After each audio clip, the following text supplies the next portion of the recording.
Hello, Charlotte. Hello. How are you doing there? Good. Okay. Hello, Mary. Hi. Okay, Charlotte. So you asked, well, we're talking about new houses being built around your school, right? And we might move into one. Well, Though it's very unlikely. very, very unlikely. Okay. But I said that they're offering really, really good deals for people to move in there, right? And why are they offering such good deals? Because most people won't want to live in it because it's a poor neighborhood. Right, that's what I told you, right? Which makes no sense because a very rich person could live in a poor neighborhood. Okay. Do you think or a there's really poor person could live in a rich neighborhood. Okay. Do you think there's any other reasons that people might not want to live there? And why do you think that? Like, normally they just build houses and they sell them. So, for some reason, they're building houses and they're offering, like, a really good... like $1 an acre. Well, it's probably not that good, but... No. You get what I'm saying. Like, really good deals. Yeah. Well, I'll tell you what the deal is. The houses are, like, a little more than $100,000, and the city is offering to pay, like, $20,000 of that. So, the city's offering, like, $20,000 if you'll move in there. You still have to pay about $80,000, right? But that's still like $20,000 out of $100,000. That's a huge part of the price, right? Okay, so I mean, I can't read the minds of the people in the city, so I'm guessing it's because it's a poor neighborhood. Can you think of any other reasons why? Yes. Why? This probably won't affect our family because like we're not usually spending all day at the house. But sometimes at PE they have like the music really loud, so that everyone can hear it. So you might be able to like hear like the music or like the kids yelling or something.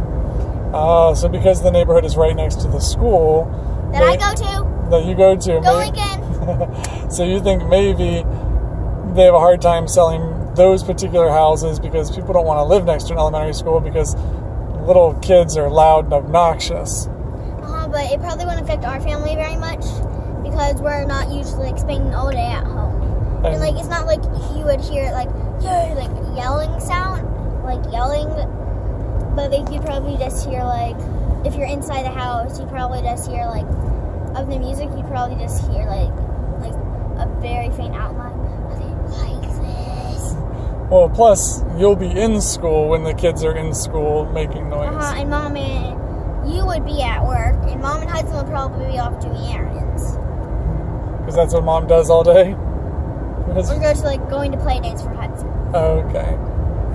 So I said maybe because it's a poor neighborhood. You said maybe because the neighborhood those particular houses will be very close to a school that's noisy. But Dad, can I tell you one of the upsides of having a house there? Okay, yeah. If you own the house, do you think they would have backyards? I'm guessing it'll have some backyard. I don't know how big it'll be. But like, if it has a backyard and you own the house, do you know what you can have? A tree. Pets. Pet? No. I think the city specifically says no pets. Dad. Okay. I know that. Look, even though I can't see your face, I know what look you're putting on right now. Okay. Is there anything? I can telepathically communicate with you. Okay. Is there anything else that might be bad about the neighborhood around your school or those particular houses or anything else that might lead people to say like, I don't want to buy that house unless the city gives me a lot of money? Let me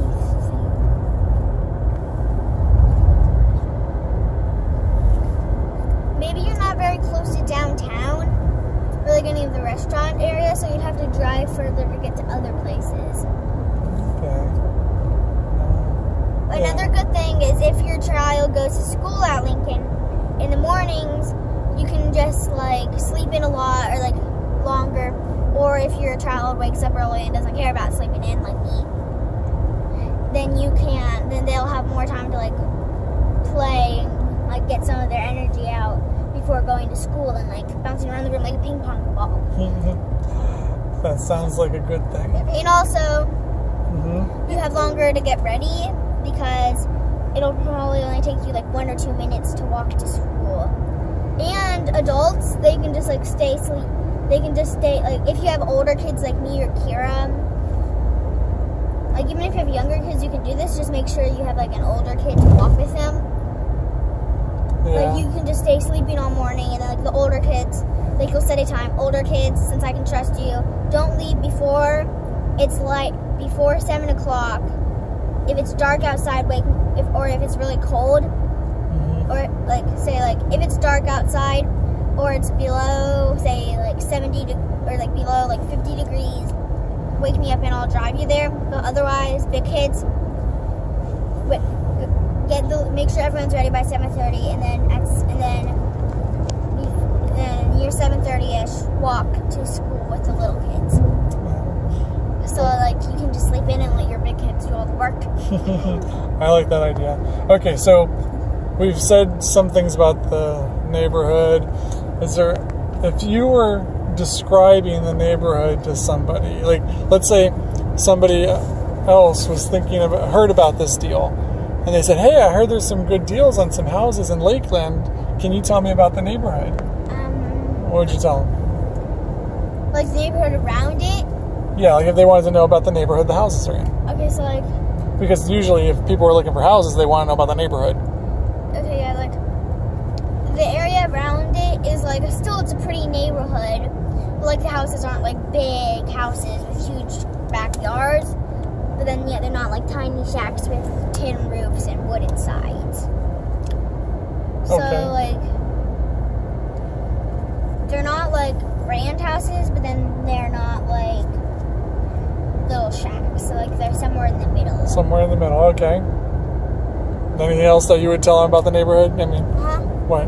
There's tons of, like, in the area of the neighborhood, I've noticed on, like, the way to school, there's tons of, like, little stores where you can, like, buy, like, secondhand items or stuff. I wouldn't really call them thrift stores, but, like, there's, like, an appliance store that sells, like, used, like, appliances, like, stoves or, like, washing machines or something.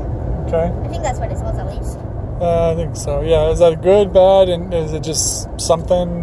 That's just, like, a thing if you're, like, one of those people who like to collect really odd and weird stuff, or, like, secondhand items, or, like, little trinkets. Yeah. And that would be a good area to either, like, live by or near something, or at least, like, near, because then you can just, like, drive there on, like, free days and, like, pick up tons of cool trinkets. Yeah, you know what odd and weird things I like to collect? What? Children. I'm an odd and weird child. Okay. That's why you said that. Yeah, okay. Mary? Oh, hi. So, what are you talking about? We were talking about the neighborhood around your school. How would you describe the neighborhood your school's in? I would describe it,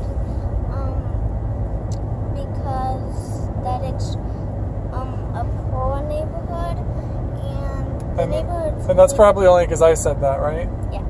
Okay. And it's a really pretty neighborhood, and let's just switch into mine. And I would describe, and it's kind of a funny neighborhood, and why did I say it's funny? There's lots of trees, and you can, like, if your kid goes to Lincoln, you could maybe, like, when they're at PE, if you live there, you could, like, if you know what time they're, like, go to PE or something, you could maybe look outside and maybe see your kid and, like, say hi to them. Hi, business! Which my dad could do if he knew to do. We'll have another thing. I'm just excited that, you know, I wouldn't have to pick you up at school. You could just walk home. I don't know. I have another thing. Okay, what? Okay, so, because, like, our parents don't... Thank you. Our parents don't usually... Okay, my parents don't usually eat lunch with me because they have to get there, like, 50 minutes, well, not really 50, but, like, 10 minutes beforehand, and then they have to go to eat lunch with my sister, and then they have to eat lunch with me, which adds up to, like, a time of, like, about, like, an hour and a half. And they don't usually have a spare hour and a half, up to 2 hours or something. So there you can, like, when they're like a minute before their lunch starts, you can just walk into school and then you can have lunch with them. So you don't have to worry about getting there like time beforehand. And also, it's going to be really easy to volunteer.